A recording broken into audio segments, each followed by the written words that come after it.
बोल शंकर भगवान की जय। वेंकटाचल के मुख्य तीर्थों का वर्णन, पुराण श्रवण की महिमा और नियम तथा अर्जुन की तीर्थ यात्रा। ऋषियों ने पूछा, पौराणिकों में श्रेष्ठ सूत जी, इस वेंकटाचल पर उत्तम धर्म विषयक अनुराग प्रदान करने वाले मुख्य मुख्य तीर्थ कितने हैं? कौन ज्ञानदायक है, कौन भक्ति और वैराग्य देने वाला है तथा कौन मोक्ष प्रदान करने वाला है, उन सब का वर्णन कीजिए। श्री सूत जी बोले, उत्तम व्रत का पालन करने वाले शौनक, इस श्रेष्ठ पर्वत पर मुख्य मुख्य 108 तीर्थ ऐसे हैं जो उत्तम धर्म में अनुराग प्रदान करने वाले हैं।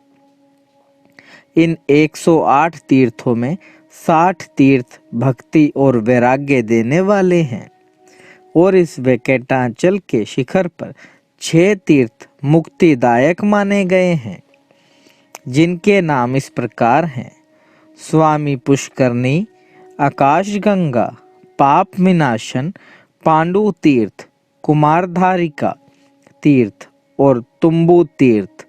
जो मनुष्य इन तीर्थों के महात्म्य के साथ भगवान विष्णु की भुवन पावनी कथा को सर्वदा श्रवण करते हैं, वे इस लोक में निश्चय ही भगवान विष्णु के भक्त होते हैं। संपूर्ण भुवनों को पवित्र करने वाली श्री विष्णु कथा को सर्वदा श्रवण करने में यदि कोई समर्थ ना हो, तो 2 प्रकार या 2 घड़ी अथवा 1 घड़ी और 1 क्षण भी जो भक्ति पूर्वक इसे श्रवण कर लेता है, उसकी कभी दुर्गति नहीं होती। संपूर्ण यज्ञों और सब प्रकार के दानों से जो फल प्राप्त होता है, वही फल मनुष्य एक बार पुराण कथा का श्रवण करने से प्राप्त कर लेता है। पुराण का श्रवण और भगवान विष्णु के नामों का कीर्तन, ये 2 ही मनुष्य के पुण्य रूपी वृक्ष के महान फल हैं। यदि कोई बड़ा प्रयत्न करके अमृत ही पी ले, तो भी वह अकेला ही अजर अमर होता है, परंतु भगवान विष्णु का कथा रूप अमृत तो समस्त कुल को ही अजर अमर बना देता है। पुराण का जानने वाला विद्वान बालक, युवा, वृद्ध, दरिद्र अथवा दुर्भाग्य युक्त ही क्यों ना हो, वह पुण्य आत्मा पुरुषों द्वारा सदैव वंदनीय और पूजनीय होता है। पुराण वेत्ता ब्राह्मण जब कथा कहने के लिए व्यासासन पर बैठ कर जाए, तब प्रसंग की समाप्ति होने तक वह किसी को प्रणाम न करे। जहाँ खोटे मनुष्य रहते हों, जो स्थान हिंसक जंतुओं से घिरा हो तथा जिस घर में जुआ खेला जाता हो, वहाँ विद्वान पुरुष पवित्र कथा ना कहे। जो उत्तम ग्राम हो, जहाँ अच्छे लोग बसते हों, जो उत्तम क्षेत्र, पवित्र देवालय अथवा नदी का पवित्र तट हो, वहीं विद्वान पुरुष पवित्र कथा बाँचे। जो श्रद्धा और भक्ति से युक्त हो, अन्य कार्यों में जिनका मन ना लगा हो तथा जो मौन, पवित्र और शांत भाव से सुनते हों, ऐसे श्रोता पुण्य के भागी होते हैं। जो अधम मनुष्य बिना भक्ति भाव के पवित्र कथा सुनते हैं, उनको पुण्य फल की प्राप्ति नहीं होती। जो पान चबाते हुए भगवान के पवित्र कथा सुनते हैं, वे नरक में पड़ते हैं। जो पाखंडी ऊंचे आसन पर बैठकर कथा सुनते हैं, वे नरकों को भोग कर अंत में कौवे होते हैं। जो वीरासन लगाकर अथवा सिंहासन पर बैठकर भगवान की कथा सुनते हैं, वे टेढ़े मेढ़े वृक्ष होते हैं। जो प्रणाम ना करके कथा सुनते हैं, वे विष वृक्ष कहलाते हैं। और जो स्वस्थ होकर भी सोकर कथा सुनते हैं, वे अजगर होते हैं। जो वक्ता के समान आसन पर बैठकर कथा सुनता है, वह पाप का भागी होकर नरक में पड़ता है। जो पुराण के ज्ञाता विद्वान की तथा सब पापों का नाश करने वाली उत्तम कथा की निंदा करते हैं वे कुत्ते होते हैं। जब कथा बाँची जाती हो उस समय जो दुष्टापूर्ण उत्तर प्रत्युत्तर करते हैं वे गधे होते हैं और उसके बाद गिरगट की योनि में जन्म लेते हैं।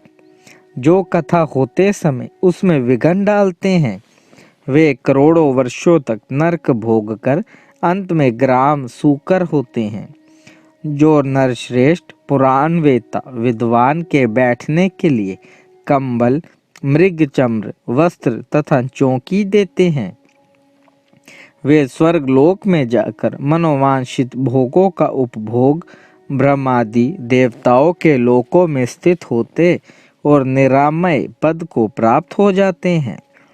जो पुराण के बैठने के लिए सूत या नया कपड़ा देते हैं वह प्रत्येक जन्म में भोगवान तथा ज्ञान संपन्न होते हैं। इस प्रकार वैकुंठाचल के महात्म्य को सुनकर सब ऋषियों ने पौराणिकों में श्रेष्ठ सूत जी का यथा योग्य सम्मान करके अनुपम हर्ष प्राप्त किया। ऋषि बोले, सूत जी अब हम लोग कटाह तीर्थ का महात्म्य सुनना चाहते हैं।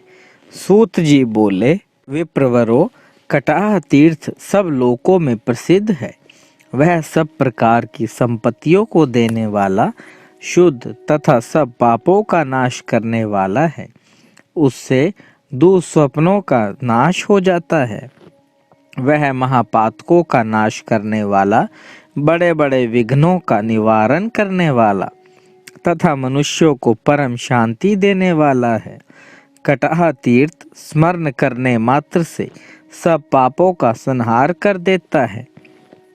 अतः केशवाय नमः, नारायणाय नमः, माधवाय नमः इन नामों से पृथक पृथक उस तीर्थ के जल का आचमन करे अथवा तीनों नामों से एक ही बार उस तीर्थ के कल्याणप्रद जल का पान करे अथवा भगवान वेंकटेश्वर के अष्टाक्षर मंत्र से भोग मोक्ष प्रदान करने वाले उक्त तीर्थ का जल पिए।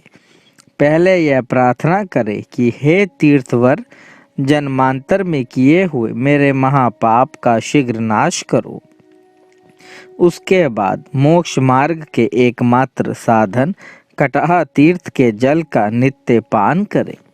स्वामी पुष्करणी तीर्थ का स्नान, वाराह स्वामी का दर्शन तथा कटाह जल के पान का, ये तीनों बातें त्रिलोकी में दुर्लभ हैं। कटाह तीर्थ का यत्न पूर्वक सेवन करना चाहिए, क्योंकि उस तीर्थ का परम उत्तम जल पीकर भी पापी कृतकार से कृतार्थ हो जाता है। ब्राह्मणों, कटाह तीर्थ का महात्म्य मैंने जैसे सुना था उसी प्रकार तुम्हें बताया है। अब मैं एक दिव्य पापनाशक कथा सुनाता हूँ। तुम सब लोग सावधान होकर सुनो। द्वापर की बात है। कुंती के पुत्र पांचों पांडव परम बुद्धिमान राजा द्रुपद से उनकी पुत्री याज्ञसेनी को पाकर धृतराष्ट्र की आज्ञा से हस्तिनापुर में गए। वहां पितामह भीष्म अथा अंबिका नंदन धृतराष्ट्र के द्वारा सम्मानित होकर दुर्योधन आदि के साथ 5 वर्षों तक निवास किया। तदनंतर भीष्म आदि के समझाने से महायशस्वी धृतराष्ट्र ने अपने कुल के सभी बड़े बूढ़ों के सामने और भगवान श्री कृष्ण के आगे पांडवों की सेवा से प्रसन्न हो उन्हें आधे राज्य के साथ खांडवप्रस्थ वर्तमान दिल्ली नामक नगर प्रदान किया। वे तब धृतराष्ट्र आदि कौरवों की अनुमति ले सब पांडव श्री कृष्ण के साथ खांडवप्रस्थ में चले गए।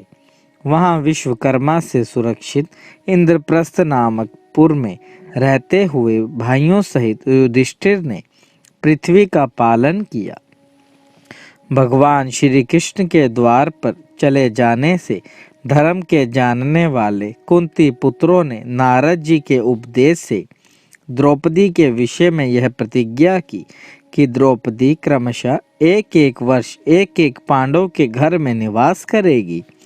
इस निर्णय के बाद जो दूसरे भाई के घर में रहती हुई पांचाल राजकुमारी द्रौपदी को देख लेगा, उसे 1 वर्ष तक तीर्थ सेवन करना पड़ेगा। इस प्रकार प्रतिज्ञा करके वे पांडव आलस्य छोड़कर सामान्य लौकिक व्यापारों में संलग्न हो समय व्यतीत करने लगे। तदनंतरन एक दिन उसी जनपद के निवासी ब्राह्मण ने राजा के आगमन में खड़े होकर कई बार पुकार लगाई, महाराज, चोरों ने मेरी गाय चुरा ली। उसकी आवाज़ सुनकर अर्जुन वहां आए और ब्राह्मण को सांत्वना देकर अपने अस्त्र शस्त्र लाने के लिए शीघ्रतापूर्वक शस्त्रागार को गए। वहां उन्होंने द्रौपदी और राजा युधिष्ठिर को एक जगह बैठे देखा।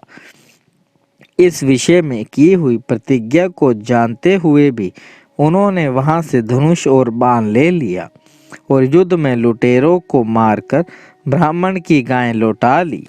फिर उसे ले जाकर ब्राह्मण को आदरपूर्वक समर्पित कर दिया।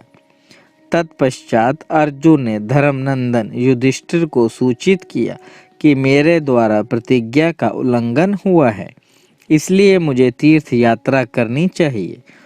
अपने छोटे भाई की बात सुनकर सब धर्मयज्ञों में श्रेष्ठ धर्मनंदन युधिष्ठिर ने आदर पूर्वक कहा, सुवत्र, तुमने ब्राह्मण और गाय के लिए ऐसा किया है। प्रजा की रक्षा करने और राजा का कर्तव्य ही है। यदि उसके द्वारा चोरों की अपेक्षा हो जाए तो उसे ब्रह्म हत्या का पाप लगता है और चोरों को दंड देने पर वह पुण्य का भागी होता है। तुमने राजा और प्रजा दोनों के लिए जो हितकर कार्य किया है वही किया है, इसलिए तुम्हारे दोष नहीं है। धर्मराज का यह वचन सुनकर सदा धर्म में तत्पर रहने वाले अर्जुन ने हाथ जोड़कर कहा, भूपाल, आप ऐसी बात ना कहें। आप धर्म के सर्वस्व हो जाते हैं, धर्म के साक्षात स्वरूप हैं तथा कर्तव्य और अकर्तव्य के ज्ञाता हैं। समर्थ पुरुष को अपनी की हुई प्रतिज्ञा का कभी उल्लंघन नहीं करना चाहिए। आर्य, यदि मुझ पर दया करके मुझे तीर्थों में जाने से रोक देंगे तो संसार के मनुष्य यदि मुझे हत प्रतिज्ञ कहने लगेंगे तो उन्हें कौन रोक सकता है। मेरा मन भी तीर्थ यात्रा की उत्कंठा से उतावला हो रहा है। राजन, नारद जी ने जो अनुशासन किया है वह हमारे लिए सर्वथा कर्तव्य है। अतः महाराज, तीर्थ यात्रा के लिए मैंने जो यह उद्योग किया है इससे आपको प्रसन्न होना चाहिए। स्वामी को सेवकों की प्रतिज्ञा का उनके द्वारा निर्वाह करना चाहिए। तब भाइयों की सलाह ले बहुत अच्छा कहकर युधिष्ठिर ने अर्जुन को अनुरोध स्वीकार कर लिया। अर्जुन ने प्रणाम और विनय आदि के द्वारा अपने बड़े भाई को संतुष्ट किया।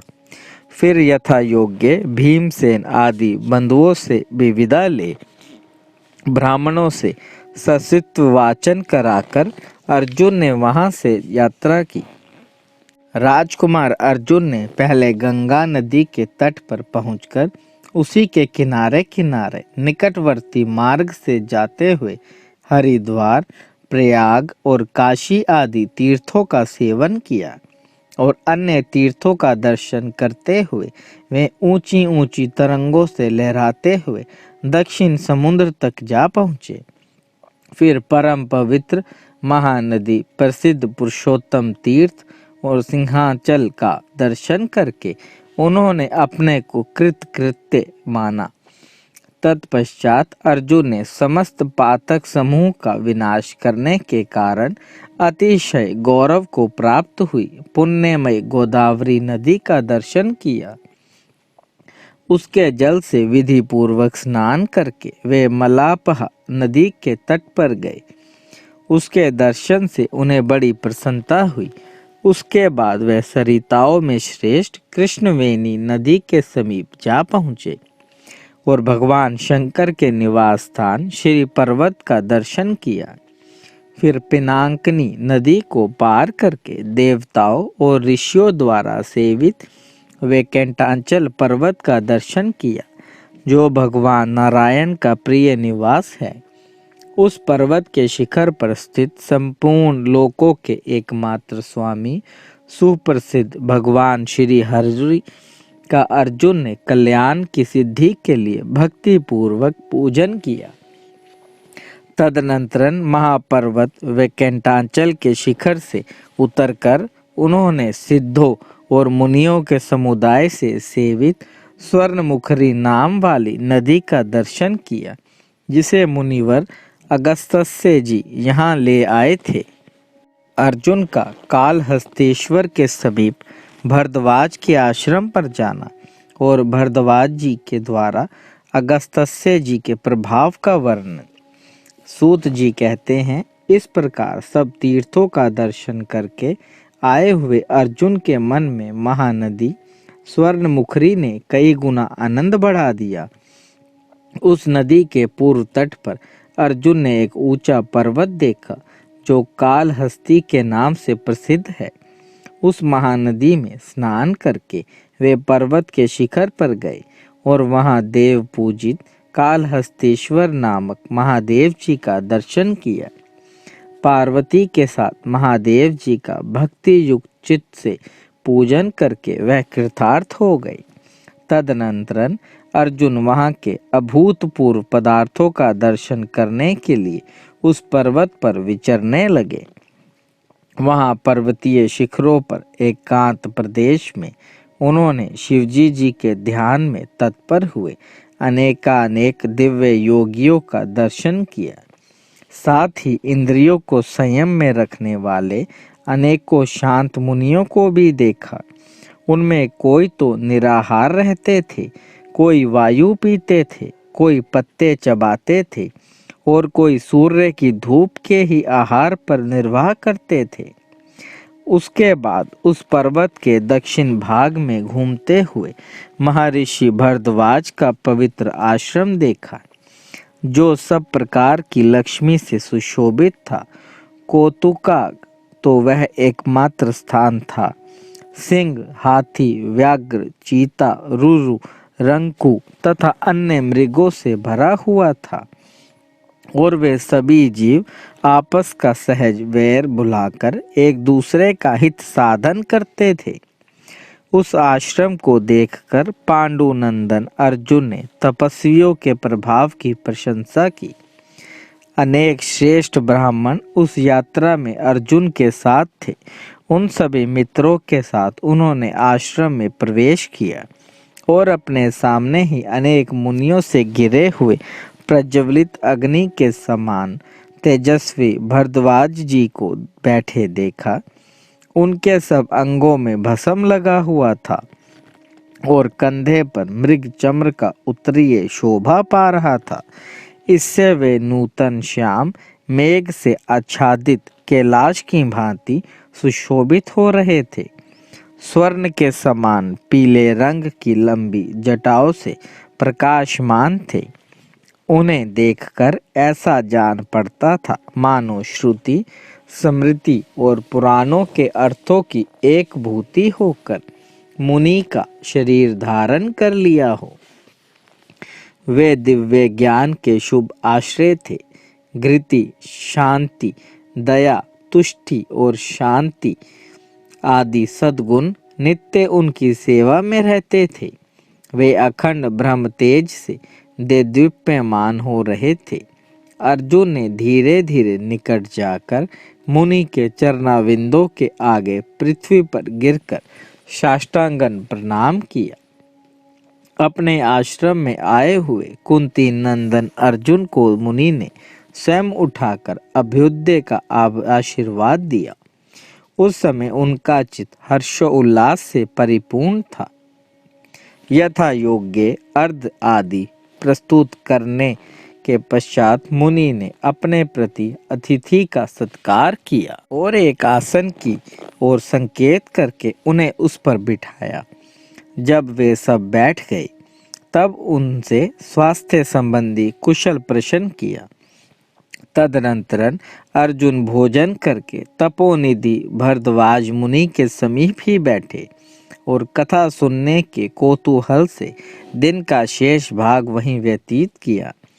तत्पश्चात साय संध्या करके अग्नि में आहुति दे अपने साथ आए हुए ब्राह्मणों सहित वे मुनि के कटी गृह में गए और वहां उनके आशीर्वाद से आनंदित होकर बैठे।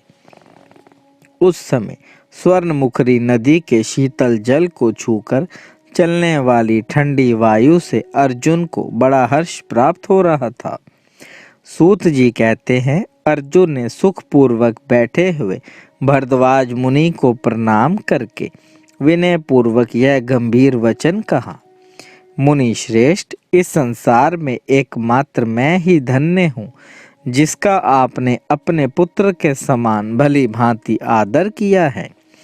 भगवान, यह महानदी किस पर्वत से प्रकट हुई है और कौन इसे ले आया था तथा इसमें स्नान दान आदि करने से कौन सा पुण्य प्राप्त होता है। भारद्वाज जी ने कहा, महाबाहु अर्जुन, तुम कौरव कुल को पवित्र करने वाले हो और धर्मपुत्र युधिष्ठिर के छोटे भाई हो। मैंने अनेक राजा देखे हैं, परंतु वे तुम्हारे सम्मान लीला युक्त सरलता, दया, उदारता, धीरता और गंभीरता आदि गुणों से सुशोभित नहीं थे। कुल, विद्या और धन ये बलवान पुरुषों के अभिमान में कारण होते हैं, परंतु तुम्हारे जैसे कल्याणमय पुरुषों के लिए वे भी नम्रता लाने में कारण हुए हैं। राजन, मैंने मुनियों के मुख से जो दिव्य कथा सुनी है वह तुमसे कहता हूँ, उसे सुनो।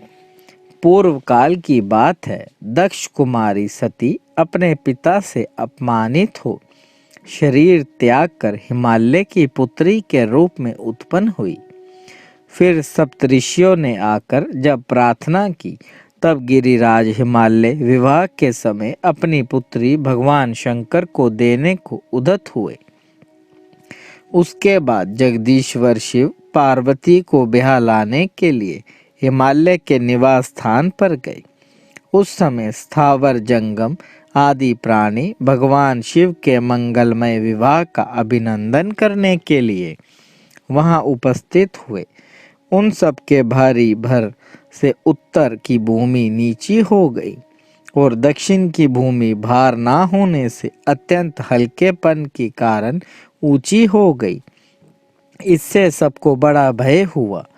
तब महादेव जी ने अगस्त जी से कहा, समीप जाकर पूछा, मुने, यह पृथ्वी अधिक भार से दबकर विकृतावस्था को प्राप्त हो गई है।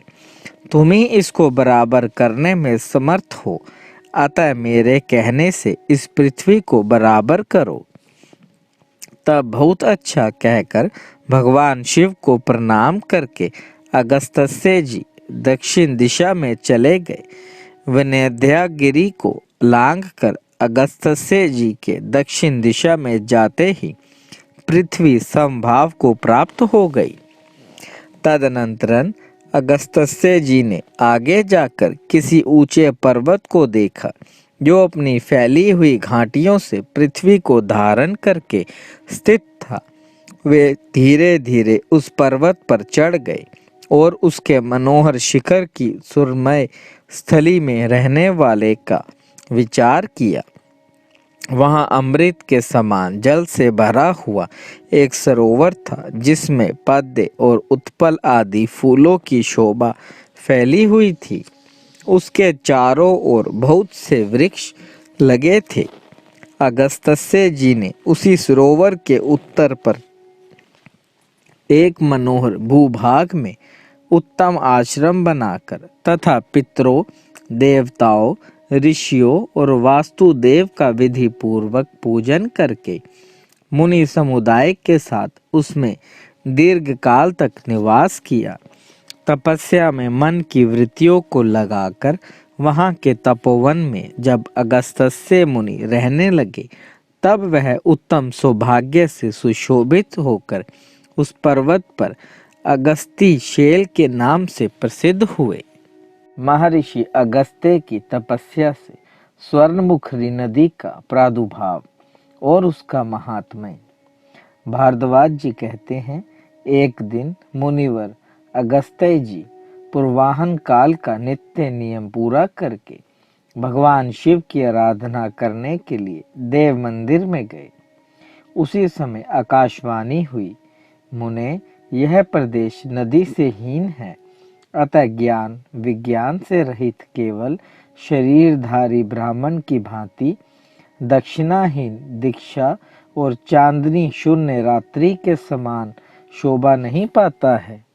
इसलिए तुम संपूर्ण लोकों का हित करने के लिए इस भूभाग में कोई ऐसी नदी बहाओ जो अगाध पाप राशि जनित भय का निवारण करके सदैव सुशोभित रहे। मुनिवर, देव समुदाय की यही प्रार्थना है जो सबके लिए हितकर है। इस आकाशवाणी को सुनकर ब्रह्म ऋषि अगस्त्य जी क्षण भर कुछ विचार करते रहे। तत्पश्चात देव पूजन समाप्त करके वे बाहर वेदी पर बैठे। उनके आश्रम पर जितने मुनि थे उन सबको उन्होंने बुलवाया और आकाशवाणी की कहीं बात कह सुनाई। तब मुनियों ने अगस्त्य जी को प्रणाम करके कहा, महर्षि, आपके हुंकार मात्र से राजा नहुष देवताओं के साम्राज्य से नीचे गिर गए और सर्प योनि को प्राप्त हुए, जिसने संपूर्ण भूमंडल को घेर रखा है तथा जो अपनी उताल तरंगों से आकाश को भी ताड़ित करता है। ऐसे महासागर को भी आपने अपने चुल्लू में रख लिया। विनद्य पर्वत भगवान सूर्य का मार्ग रोकने के लिए उद्धत हुआ था, परंतु आपने उसे भी शांत कर दिया। इन सब से बढ़कर आश्चर्य की बात और क्या हो सकती है। महामुने, तीनों लोकों में हम सब लोग कृतार्थ हैं, जो कि आपसे सन्नाथ होकर आपके इस आश्रम में निवास करते हैं। यह प्रदेश दक्षिण दिशा में वर्णनीय है और समस्त वस्तुओं से परिपूर्ण है, तो भी बहुत दूर तक यहाँ कोई नदी नहीं है, इसलिए यह शोभा नहीं पाता। अनद्य कब ऐसा शुभ अवसर प्राप्त होगा जब हम इस देश में आपके द्वारा बहाई हुई किसी महानदी में स्नान करके कृतार्थता का अनुभव ग्रहण करेंगे। हमारी भी प्रार्थना है कि आप यहाँ सबको शरण देने वाली किसी सर्वश्रेष्ठ विश्ववंद नदी को निश्चय ही ले आने के लिए प्रयत्न कीजिए। तब मुनीश्वरों की आज्ञा ले देवताओं तथा भगवान शिव की विशेष पूजा करके मुनि ने महान कलेशमय दुस्सह व्रत को अंगीकार किया और बड़े यत्न से भारी तपस्या प्रारंभ की। गर्मी में पंचांगीन का ताप सहन किया, वर्षा में आंधी पानी और विद्युत का सामना किया तथा सर्दी में गले तक पानी में खड़े हो जप ध्यान करते रहे। तत्पश्चात मन की वृत्तियों को रोककर निराहार रह इंद्रियों को काबू में करके वे पत्थर की भांति स्थिर हो गए। उस समय उन्हें बाहर की बातों का कुछ भी भान नहीं होता था। तदनंतरन तपस्या में लगे हुए अगस्त्य जी के आगे ब्रह्मा जी प्रकट हुए। उन्हें देखकर मुनि ने प्रणाम किया और उनके प्रकार के केवल इस प्रकार अनेक स्तोत्रों से उनकी स्तुति की। तब विनयावंत अगस्त्य जी की ओर देखकर प्रसन्न वंदन हो ब्रह्मा जी ने पवित्र वाणी में कहा, उत्तम व्रत का पालन करने वाले महर्षि, तुम्हारे इस दुष्कर तप से मैं बहुत संतुष्ट हूँ। तुम्हें जो जो अभिष्ट हो मांगो, मैं उसे दूंगा। अगस्त्य जी बोले, प्रभु, आपकी कृपा से मुझे सब कुछ प्राप्त है, किंतु इस प्रदेश को नदी से हीन देखकर मेरे मन में खेद होता है। हे देवेश्वर, यहाँ की भूमि को पवित्र और सुरक्षित करने में समर्थ किसी महानदी को प्रकट करने की कृपा करें। यही मेरे लिए अभिष्ट वर है। अगस्त्य जी का वचन सुनकर ब्रह्मा जी ने कहा, ऐसा ही होगा। फिर उन्होंने अपने मन से आकाश गंगा का स्मरण किया और जब वह उनके आगे आकर खड़ी हो गई तब उससे कहा, गंगे, संसार का उपकार करने वाले कार्य में संलग्न होने के लिए मैं तुम्हें आज्ञा देता हूँ। इस नदीहीन देश में सब लोगों के हित के लिए कोई नदी प्रवाहित करने के लिए ये अगस्त्य जी तपस्या एवं चेष्टा कर रहे हैं। इसलिए तुम अपने एक अंश से पृथ्वी पर उतरकर अगस्त्य जी के दिखाए हुए मार्ग से जाओ और यहाँ के रहने वाले मनुष्यों को पवित्र करो। समस्त नदियों में तुम्हारा श्रेष्ठ स्थान हो और तुम अपनी शरण में आए हुए लोगों की रक्षा करो। यों कहकर ब्रह्मा जी उस आकाश गंगा और अगस्त्य जी मुनि के द्वारा किए हुए प्रणाम, पूजा तथा विशेष स्तुतियों से अभिनंदित होकर वहां से अंतर्ध्यान हो गए। तत्पश्चात मुनीश्वर अगस्त्य के आगे अपने अंश से उत्पन्न दिव्य तेजोमय मूर्ति का दर्शन कराकर आकाश गंगा ने कहा, मुनीश्वर, यह मेरा अंश है। यह पृथ्वी पर पहुंचकर नदी रूप में परिणत हो तुम्हारा मनोरथ पूर्ण करेगा। ऐसा कहकर आकाश गंगा तो चली गई और उनके अंश से उत्पन्न हुई दिव्य मूर्ति ने पूछा, मुने, मुझे किस मार्ग से चलना होगा? तब मुनि ने कहा, कल्याणी, मैं आगे आगे चलकर तुम्हारे जाने योग्य मार्ग दिखाऊंगा, तुम मेरे पीछे पीछे आओ। तदनंतरन मुनिवर अगस्त्य जी अत्यंत प्रसन्नचित्त होकर गंगा जी को अभिष्ट मार्ग दिखलाते हुए आगे आगे चले। उस नदी को देखकर उस भूमि के निवासी मनुष्य बड़े प्रसन्न हुए। अहो, हमारे सौभाग्य से यह सुधा के समान मधुर एवं निर्मल जल प्राप्त हुआ। ऐसा कहते हुए वे अत्यंत उत्कंठित हो गए। उस समय ब्रह्मा जी की आज्ञा से सब देवताओं के सुनते हुए वायुदेव ने कहा, यह नदी लोकों के सौभाग्य से स्वर्ण की भांति प्राप्त हुई है तथा महर्षि अगस्त्य के द्वारा इस पृथ्वी पर लाई जाने पर अपनी कल ध्वनि से संपूर्ण दिशाओं को मुखरित कर रही है। इसलिए यह स्वर्ण मुखरी के नाम से प्रसिद्ध होगी तथा मोक्ष संपत्ति प्रदान करने वाले अपने तेज से संपूर्ण लोकों द्वारा प्रसन्नचित होगी। इस प्रकार यह दिव्य नदी स्नान, पान आदि की व्यवस्था से सब मनुष्यों को सुख पहुंचाती हुई इस पृथ्वी पर प्रतिष्ठित हुई। जो लोगों से पीड़ित और अधिक व्याकुल मनुष्य हैं, उन सब के रोगों का निवारण करके उन्हें स्वस्थ बना देने वाला एकमात्र स्वर्ण मुखरी का जल है। अर्जुन, वह नदी कीचड़ से रहित अत्यंत निर्मल, पापनाशक, मंगल युक्त और अत्यंत स्वादिष्ट अमृत के समान जल धारण करती है। अगस्त्य पर्वत से इसकी उत्पत्ति हुई है तथा उत्तम तीर्थ समूह से सुशोभित होकर यह दक्षिण समुद्र में जाकर मिली है। महर्षि अगस्त्य इस नदी का दक्षिण समुद्र से संगम कराकर इसकी स्तुति करके कृतार्थता का अनुभव करते हुए पुनः इच्छा अनुसार अपने आश्रम पर लौट आए। अर्जुन ने कहा, भगवान, आपने इस महानदी की उत्पत्ति का वृत्तांत कहा, अब मैं इसके प्रकार के द्वारा इसका प्रभाव सुनना चाहता हूँ। भरद्वाज जी बोले, पांडुनंदन, 100 योजन दूर से भी इस स्वर्ण मुखरी का स्मरण करके मनुष्य सब पापों से मुक्त हो जाता है। यदि स्वर्ण मुखरी के जल में देहधारियों की अस्थि डाल दी जाए तो वह उनके ब्रह्मलोक पर चढ़ने के लिए सीढ़ी बन जाती हैं। स्वर्ण मुखरी का स्मरण करते हुए मनुष्य जहाँ कहीं भी अन्य जलों में स्नान कर ले तो उन्हें उत्तम पद की प्राप्ति होती है।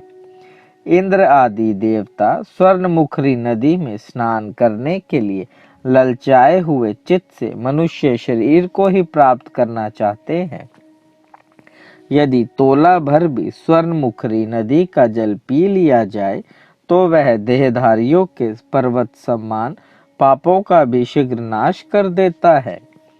देवताओं में विष्णु, नक्षत्रों में चंद्रमा, मनुष्यों में राजा, वृक्षों में कल्प वृक्ष, महाभूतों में आकाश, समस्त शक्तियों में माया शक्ति, मंत्रों में गायत्री मंत्र, देवताओं के अस्त्र शास्त्रों में वज्र, तत्वों में आत्म तत्व, यजुर्वेदों के मंत्रों में रुष्टान ध्यान यानी नागों में शेष नाग, पर्वतों में हिमालय, क्षेत्रों में वराह क्षेत्र तथा इंद्रियों में मन के समान संपूर्ण नदियों में स्वर्ण मुखरी नदी श्रेष्ठ है।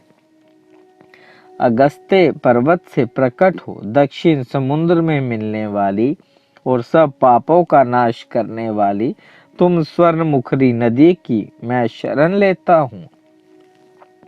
जगदम्बे, बड़े बड़े पातकों से दग्ध हुए अपने इस शरीर को मैं तुम्हारे जल से धोता हूँ। मुझे कल्याण से युक्त करो। इन दो सूतकों का भली भांति उच्चारण करके जो मनुष्य नियम पूर्वक स्वर्ण मुखरी के जल में स्नान करता है वह शुद्ध होकर आनंद का भागी होता है। कुंती नंदन चंद्र ग्रहण और सूर्य ग्रहण के समय स्वर्ण मुखरी के तट पर हुआ स्नान, दान आदि अनंत फल की प्राप्ति कराने वाला होता है। संक्रांति, अयन्य तथा व्यतिपात के दिन स्वर्ण मुखरी नदी में किया हुआ स्नान मनुष्य का उद्धार कर देता है। स्वर्ण मुखरी के जल में स्नान करके मनुष्य दुस्वप्न के विघ्न से तथा ग्रहों के दुष्ट स्थान में रहने से प्राप्त होने वाला पाप ताप से तर जाता है। स्वर्ण मुखरी के तट पर किया हुआ जप, होम, तप, दान, श्राद्ध और देव पूजन 100 गुना फल देने वाला होता है। अर्जुन, इस प्रकार तुमसे महानदी स्वर्ण मुखरी की उत्पत्ति और प्रभाव का भली भांति वर्णन किया गया। देव देव महादेव, करुणा निधान, भक्त वत्सल्य शिव शंकर भोलेनाथ प्रसन्न होइए त्रिलोकीनाथ, सदैव अपने चरणाविंदों में लगाए रखे, सद्बुद्धि प्रदान करे। सृष्टि के कर्ता धर्ता संहार हरता, आपसे ही जीवन आपसे ही मरण महादेव। बच्चा पुल्लनहार तुसी बख्शनहार त्रिलोकीनाथ, कृपा दृष्टि बनाए रखे। बारंबार शत शत कोटि कोटि प्रणाम। हर हर महादेव। शंकर जिनका नाम है, कैलाश जिनका धाम है, मेरे भोले बाबा को मेरा बारंबार प्रणाम है। हर हर महादेव शंभु, काशी विश्वनाथ गंगे। हर हर महादेव शंभु, काशी विश्वनाथ गंगे। ओम नमः शिवाय।